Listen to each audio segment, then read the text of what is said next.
ছবিটাকে মিষ্টি না? প্রিয়াঙ্কাদির জন্মদিন আজ। শুভ জন্মদিন দিদি।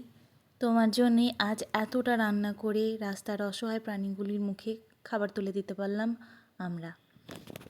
দিদির জন্মদিনে দিদির ইচ্ছা ছিল এই শীতের রাতে গরম গরম খাবার যেন রাস্তার অসহায় প্রাণীগুলির মুখে তুলে দেওয়া যায়।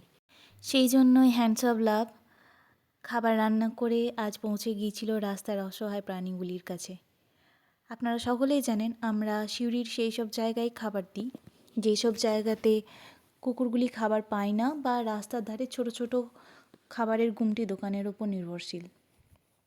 বর্তমানে যেমন ঠান্ডা পড়েছে তেমনই রাস্তায় প্রচুর মা কুকুর, তাদের সদ্য বাচ্চা হয়েছে বা কিছু মা কুকুর এখনও প্রেগনেন্ট। বুঝতেই পারছেন মা হওয়ার পর কতটা খিদে থাকে পেটে। এই কষ্টটা হয়তো তারা বেশি বুঝতে পারবেন যারা মা হয়েছেন। মা কুকুরের যখন বাচ্চারা দুধ খায় তখন শরীর যেমন শুকিয়ে যায় তার সঙ্গে খিদে বহুগুণ বেড়ে যায়।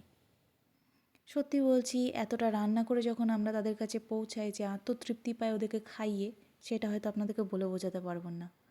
যারা ওদেরকে ভালোবাসেন, প্রিয়াঙ্কাদির মতো মানুষগুলো যারা এগিয়ে আসছেন ভালোবেসে, এবং আপনারা যারা আমাদের ভিডিও দেখছেন, যারা ওদেরকে খাবার খাইয়েছেন, আপনারা বুঝতে পারবেন এই অনুভূতি।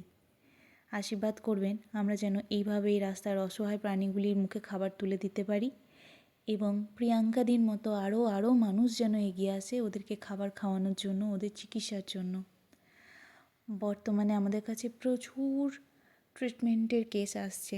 আমার শরীর খারাপ থাকায় আমি কিছু এডিট করতে পারিনি। এরপর থেকে এক এক করে আপনাদের কাছে সব আপডেট দিতে থাকবো। আবারও জন্মদিনের অনেক অনেক শুভেচ্ছা প্রিয়াঙ্কাদি। ভালো থেকো, সুস্থ থেকো, তোমার মনের সমস্ত ইচ্ছা যেন পূরণ হয়, এটাই প্রার্থনা করব। আর এই মা কুকুরগুলির তরফ থেকেও অনেক অনেক আশীর্বাদ তোমাকে। একটাই অনুরোধ করব সকলকে, এইভাবেই আপনারাও এগিয়ে আসুন। প্রতিদিন তো ওদেরকে খাওয়াতে পারি না, আপনারা যে যে দিন এগিয়ে আসবেন খাওয়ানোর জন্য আমরা সেই দিন রান্না করে ওদের কাছে পৌঁছে যাব। আবার ধন্যবাদ ভিডিওটি সম্পূর্ণ দেখার জন্য।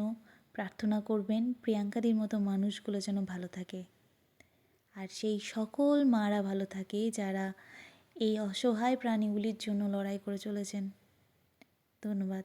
প্রার্থনা করবেন আমরা এইভাবেই যেন আমাদের ভালোবাসার হাত দিয়ে অসহায় প্রাণীগুলির প্রতি মানুষের মনে ভালোবাসা আর অনুভূতির সঞ্চার ঘটাতে পারি।